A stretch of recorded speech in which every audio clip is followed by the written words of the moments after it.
shouldn't surprise anybody if you've seen it before, because you have. In this case, we have Graham Russell making his appearance again. Yes, I'm showing you guys this list again because Russell Graham has made this work again with another really good performance. And I really just want to stress it out to the orc players. Maybe you're tired of Warhorde. Maybe you're tired of all the memes and the big walkers dying too quickly. You're tired of Cult of Speed not killing anything. Your hunt army is really weird and you're tired of playing Warhorde with your snaggas. There is dakka. And there's all the dakka. So he calls this list Gunz Out Bunz Out. I've actually personally ran this list with actual models, not TTS. Like I owned and had all these models on the table with a little bit of borrowing and stuff I owned. But yes, I do own 100 grots. So this list is really weirdly niche, and it's also just a really, really kind of funny skew off the wall. You know, it does have some bad matchups, which is why I want to bring it up again. That way, you know, if you're a dakka boy, if you're someone that just likes to make it rain,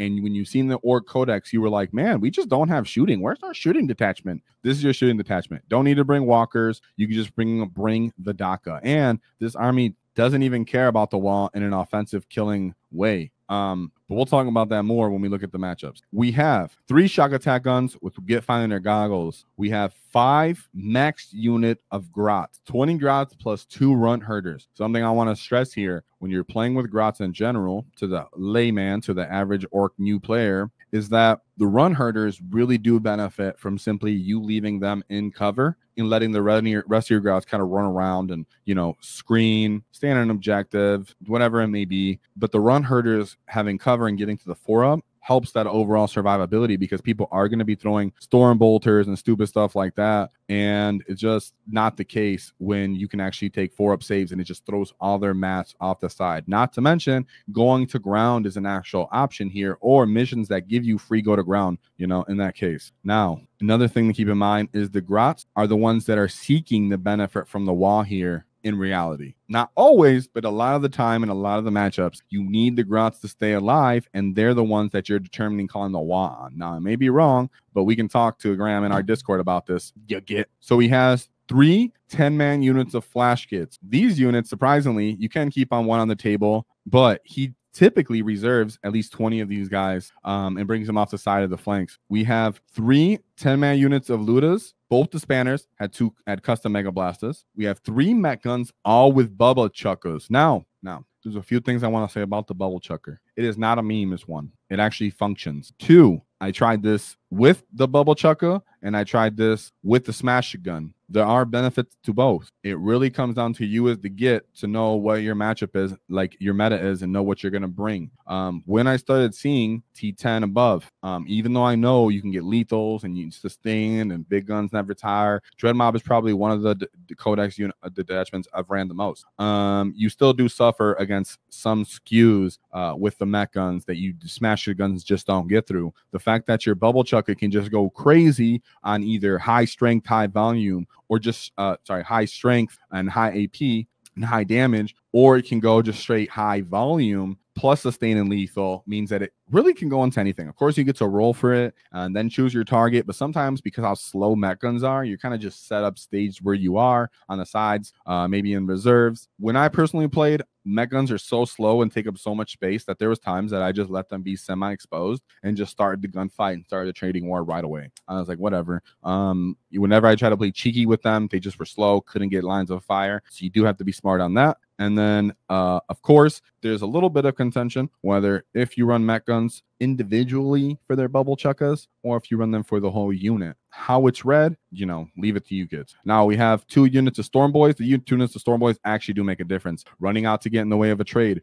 running out to score you a secondary because everything else is freaking slow, or looking to, you know, sit in reserves. So I don't know what that's all about. Well, I don't know what that's all about, but I don't know what else you would use other than that because everything else is so slow. Today's sponsor, Baron of Dice. So Baron of Dice has great dice. They have actually enabled us to give these dice out for our paint competitions. So I greatly advise that you go out there. We have a link in the description for 5% discount. That's, of course, because nobody likes taxes. Shout out to Baron of Dice because they are actually customizing orc dice just for us that you guys will be able to get a hold of, and they look exceptional. So shout out to Baron of Dice. Really appreciate you guys, and I really do suggest you get them. I love the actual texture these dice have.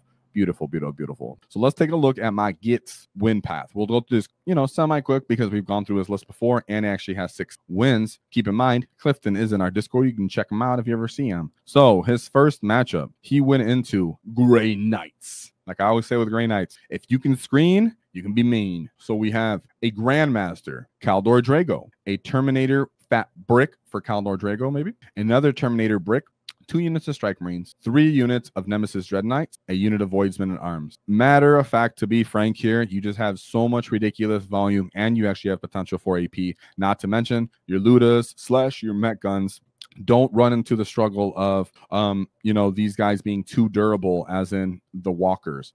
You having a bunch of straight damage 3 potential as well into these Terminators makes them very, very vulnerable. Not to mention the amount of grots you have on the field. Guys, you're popping your 5-up Invuln and just saying, come get it. They're not pushing you off the primary reliably. They don't really want to be stuck in a fight as Grey Knights, like actually stay there with you, because their army is all about, I want a reactionary move and I want to come down, I want to pick you apart. When you just have so many bodies, there's like no space even for them to drop 3 inches within 3 inches of you.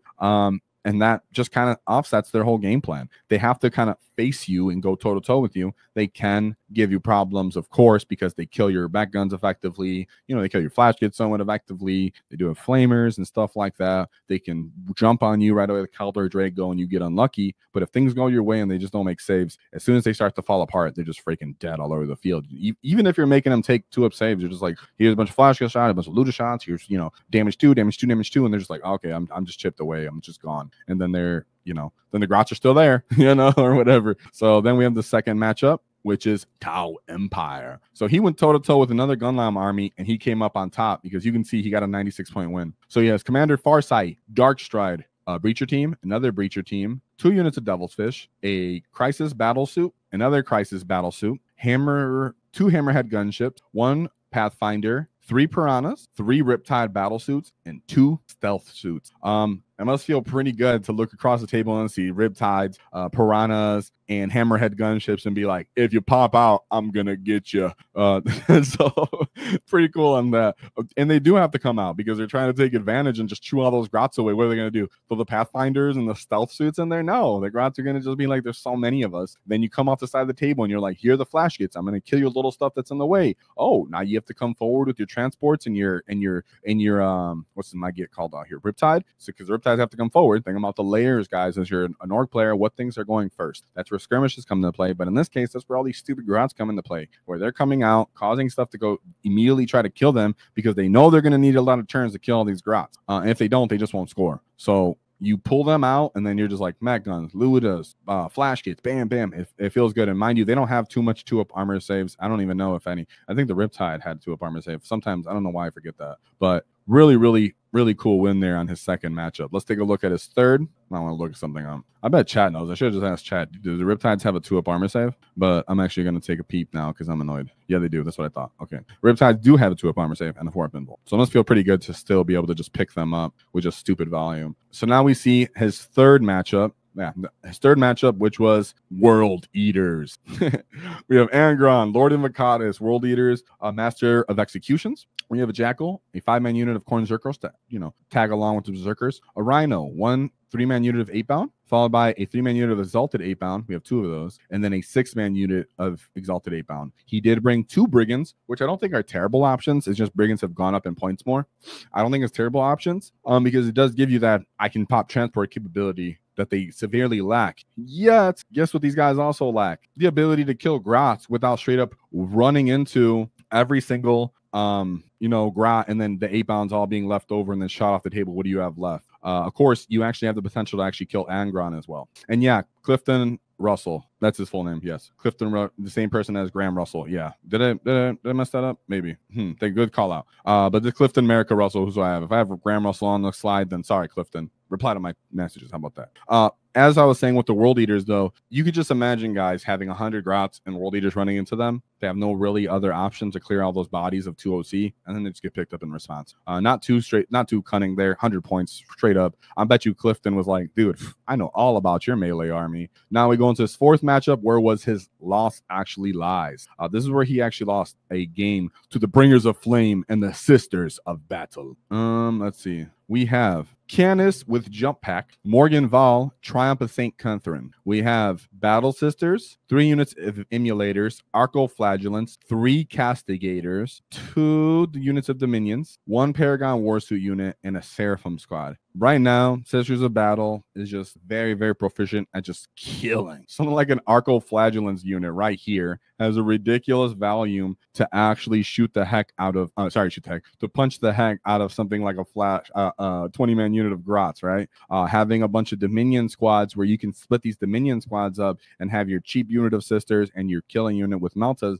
means your cheap unit of Sisters can go out, try to deal with Grots, actually have OC.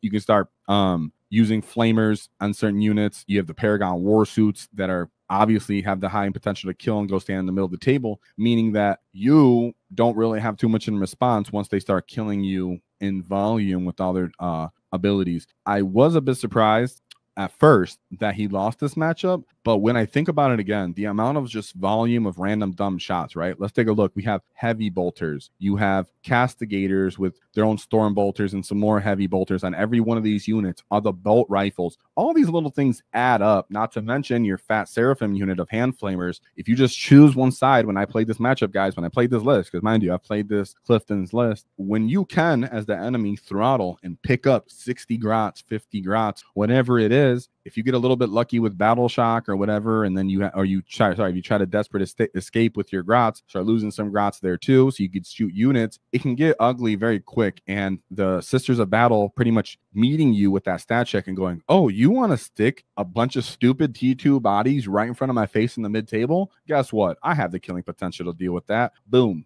And they actually do. And this is one of the few armies that can. Still, you know, he did good with the 72-point win. There's just so much good killing stuff on that list, and it doesn't require the Sisters of Battle army doesn't innately have a bunch of AP, yet it doesn't really need it into Clifton's list because everything kind of has crappy saves. So there's a lot of energy. There's energy because I just read his team name BD Energy. There's a lot of stuff that details can go into here for the matchup. Very, you know, strong faction that he went into. So nothing to be ashamed of losing that one. Then for his 5th game, right, just make sure I'm not messing up here, guys. 5th game he went into Tyranids Vanguard Onslaught. So he has 2 Broodlords, a Death Leaper, a Neural Tyrant, Winged Hive Tyrant, and a Winged Tyranid Prime. 3 units of 10 Hormagots, 2 10-man units of Gene Stealers, followed by 2 Lictors, a Neural Lictor, 1 unit of Tyranid Warriors with bioweapons, 2 Tyrannofexes, and Von Ryan's Leaper. This is a I Alpha Strike You army, right? This is a straight up, they just want to run into you, hope they can pin you in the deployment zone and kill you. The problem here is that, 1, a stupid amount of grots, so you really do have to commit everything if you're committing. If you whiff and the grots survive, you're just now standing directly in the open, and in response, the remaining weapons that the orcs have between the Lootas, the Flash Gitz actually being able to punch as well. I'm sure Clifton in this case didn't reserve every single Flash Git. You leave those guys on the table and you're like, well, you were T3 with these Hormagots. I'm strength 6 on my guns. Oops. Oh, you have a bunch of Gene Stealers here. Oh, you're 2 wounds. I'm a bunch of damage too with my Lootas and my Flash Gits. Oops. And of course, that's what the point of the Broodlord is. These Gene Stealer bombs trying to run in and just murder you, followed by the Von Leapers and the Lictors. This is just like, well, I have all these grots. Either you run out and you try to alpha strike me and I shoot you away, or if you don't, I slowly march up the table with my gun support behind me and murder you. The Tyrannofax would be his response to like high armor vehicles and such, but this list simply doesn't have any. So he has 2 simply useless Tyrannofexes that he can use to just stand on an objective maybe to try to score him primary. But then you're like, well, now I have a nice big shells from bigger Gitz target, yay! And then your Mek Gunz have something to just throttle into and annihilate when it's time to bring it down or something, right? So very awesome to see him into that list. Tyranids do give orcs some issues sometimes in the meta as a whole, and I'm glad that he just buried those bugs. Now, his final matchup, which was a kind of devastating loss, which, you know, just happens, especially when you're running a crazy skew and you're playing at 40k champs. He runs into the dreaded Leagues of Votann. So we spoke about Cult of Speed and the MSU Warhorde list, how having a bunch of units really helps offset Cult of Speed. Well, having a bunch of big fat stuff that wants to get a grudge so they can just straight up kill you are pretty much a bunch of grots. You can just choose a bunch of grot units and just murder them. You can choose the flash Gitz and really murder them when the time comes. Not to mention, Leagues of Votann have the double sustain. They have the sustain 2 as a strat, so they could just put stupid volume into your units. So we have Iron Here Champion, a Cowl, Hearthguard Warrior, Hearthguard Warriors, Hearthguard Warrior. Of course, he'd had to be the only person on Earth who brought 30 Hearthguard Warriors. Oh, that sucks, bro. That sucks, Clifton. 3 Sagittars, very effective. 2 Brokir Thunderkeen. These guys surprisingly actually do have some volume and durability with that T6. Berserkers, followed by 1 Brick of Terminators. Terminators really bring the volume when they have their grenade launchers, which are right here. They have Blast. Then, like I said, they get Sustain. These dudes on their own, when they come down from Deep Strike, are just deleting either Flash Gitz, Lootas, Grots, whatever it may be they need to. Another 5-man unit of Hearthguards, and then all these Pioneers. Pioneers have stupid good volume of shooting too for being simply 90 points, right? You see all these little guns, guys. When you actually play into these armies, the guys finally get to use all these little guns, and they're quick to do it. They're like, yes, I finally get to use my bolt shotgun and kill a model. So it's fun for them, but you're like, ooh, you really do have a lot of little stuff. In these situation, guys, that's what I'm talking about. You take your run herder and you go, ooh, I'm in cover. I can actually take some cover saves against, you know, bolt revolvers and stuff. And then last but not least, he has his Jaegers. So all in all, if you're trying to stat check Leagues of Votann with a horde of bodies, but they're not killy bodies, like they're not Green Tide used to be, and they're not sitting with a constant invuln and pressuring them, you're really just like one turn you get the invuln, and then after that, your grats are just getting cleared with just so much volume of just little baby shooting and actually a little bit of combined arms. Not to mention, Leagues of Votann has the ability to just kind of like tank. For example, not that these guys are just T10, like I always point out for those stupid Sagittars, but these guys, Brokir Thunderkeen, I like to say it like that, come with a 6-man unit, but they're sitting at T6 with 3 wounds pop. These guys can actually endure, you know, a Flash Gate barrage, for example, and then respawn and crack Flash Gets back pretty effectively. Or they do kind of like a nice little trade where they kill half and half, but since Flash Gets over time are obviously less durable, they die and get picked up by everything else in the army shooting.